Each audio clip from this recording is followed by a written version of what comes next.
सबको जय मसीह की। आज का हमारा विषय है कि हमारा युद्ध मांस और लहू का युद्ध नहीं है, हमारा युद्ध आत्मिक युद्ध है। हमने जब से होश संभाला है तब से हम सुनते चले आ रहे हैं कि मसीहों के ऊपर बहुत विरोध होता है और उनको सताया जाता है।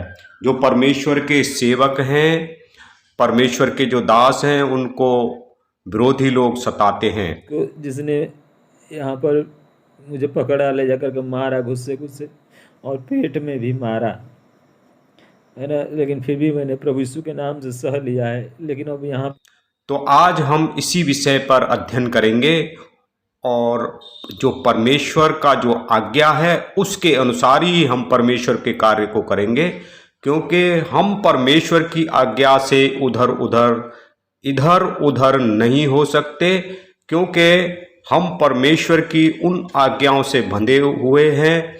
परमेश्वर की आज्ञाओं के साथ ही हम परमेश्वर का वचन बांटते रहेंगे और जब भी हमारा उद्देश्य पूरा होगा, हमें शिक्षा देना और उनको अपने जीवन में पालन करना, इन दोनों को अपने साथ लेके चलेंगे। हमारा युद्ध बिल्कुल भी मांस और लहू का नहीं है, हमारा युद्ध आत्मिक युद्ध है, जो परमेश्वर का युद्ध है। तो हम यहाँ पे देखेंगे इफिसियों अध्याय 6 आयत 10 से 12। यहाँ पर यह घोषणा होता है कि इसलिए प्रभु में और उसकी शक्ति में, प्रभाव में बलवंत बनो, परमेश्वर के सारे हथियार बांध लो कि तुम शैतान की युक्तियों के सामने खड़े रह सको। रोष व्यक्त करने के लिए आज हिंदू समाज रायपुर राजधानी पर निकला है और इन धर्मांतरण करने वालों को यह बताना चाहता है कि आप जो एक हाथ में बाइबल और एक हाथ में, क्योंकि हमारा मल्ल युद्ध लहू और मांस से नहीं परंतु प्रधानी से है और अधिकारियों से और इस संसार के अंधकार के हाकिमों से और दुष्टता की आत्मिक सेनाओं से है जो आकाश में हैं। ये मूल्य पाठ हमें कुछ महत्वपूर्ण सच्चाइयों की शिक्षा देता है। हम केवल प्रभु की शक्ति में ही बलवंत हो सकते हैं। यह परमेश्वर का हथियार है जो हमें सुरक्षा देता है और हमारी यह लड़ाई इस संसार के दुष्टता की आत्मिक सेनाओं के विरुद्ध है। इफिसियों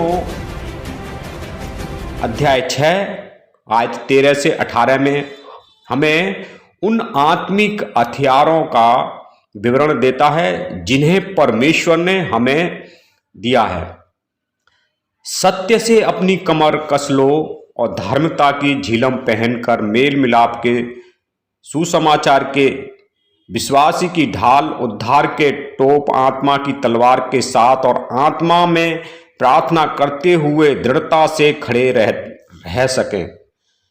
परमेश्वर का वचन हमें शांत रहने के लिए बताता है और जो उसकी सेवकाई है वो गंभीर है। परमेश्वर के सेवक परमेश्वर के वचनों में और उसकी आज्ञाओं में होके ही अपनी सेवकाई को हम पूरा करेंगे। मैं बिल्कुल दृढ़ संकल्प लेके निकली हुई हूँ। हिंदुस्तान को हिंदू राष्ट्र बनाना है। तुम हिंदू राष्ट्र बनाओ चाहे मुस्लिम राष्ट्र बनाओ, जो भी बनाओ, हमने भी दृढ़ संकल्प लिया है कि हम पूरे हिंदुस्तान के कोने कोने, हर एक बच्चे, हर एक बूढ़े, हर एक जवान को हम सुसमाचार सुनाएंगे। हम अपना धाड़स नहीं छोड़ेंगे, हम संयम रखेंगे और परमेश्वर के वचन को बड़े धैर्य के साथ लोगों में बांटेंगे। परमेश्वर का वचन हमें यही सिखाता है। बाइबल आत्मिक युद्ध के बारे में क्या कहती है? जब बात आत्मिक युद्ध की आती है तो यहाँ पर प्राथमिक त्रुटियां हैं जिन पर या तो ज़्यादा जोर गया है या फिर कम।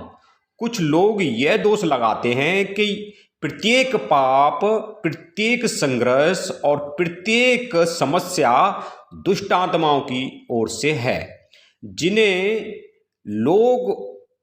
जिन्हें बहुत सारे लोग अपनी बुराइयों को उनके ऊपर डाल देते हैं, जबकि बाइबल ऐसा बिल्कुल नहीं सिखाती। क्योंकि प्रत्येक समस्या, प्रत्येक बीमारी या प्रत्येक जो दुर्घटनाएं हैं उनको दुष्टात्माओं के ऊपर डालना या अपने पाप को दुष्टात्माओं के ऊपर डालना, ये बिल्कुल बाइबल नहीं सिखाती। चाहे यह है, बाइबल हमें आत्मिक शक्तियों के विरुद्ध लड़ाई के बारे में बताती है। आत्मिक युद्ध में सफलता की कुंजी बाइबल आधारित संतुलन को प्राप्त करना है। यीशु ने कई बार दुष्टात्माओं को लोगों में से बाहर निकाला और कई बार लोगों को बिना किसी दुष्टात्मा के प्रभाव का उल्लेख करते हुए चंगा किया। प्रेरित पौलुस ने मसीहों को स्वयं पाप के विरुद्ध युद्ध छेड़ने को कहा, रोमियो 6, और शैतान के विरुद्ध युद्ध छेड़ने के लिए कहा, इफिसियों 10:18 का निर्देश दिया गया है इन आयतों के अंदर। तो हम सारी बुराइयां जो हैं वो शैतान के ऊपर नहीं डालते। कई बार जो पाप होते हैं वो हमारे अपने होते हैं। बोलना है, हम इस सच्चाई पर निर्भर होना है कि हम मसीह के बलिदान के कारण धर्मी घोषित किए गए हैं। हमें सुसमाचार की घोषणा करनी है, चाहे कितना ज़्यादा भी विरोध हमें क्यों ना सहना पड़े। हमें हमारे विश्वास में नहीं हिलना है, चाहे हमारे ऊपर कितने अधिक शक्तिशाली हमलों को ही क्यों ना किया जाए। हमारा अंतिम बचाव इस निश्चय में है कि हमारे पास उद्धार है। एक ऐसा निश्चित है कि कोई आत्मिक शक्ति इसे हमसे नहीं छीन सकती है। हमारे लिए आक्रमण करने का हथियार परमेश्वर का वचन है, ना कि हमारे विचार और भावना हैं।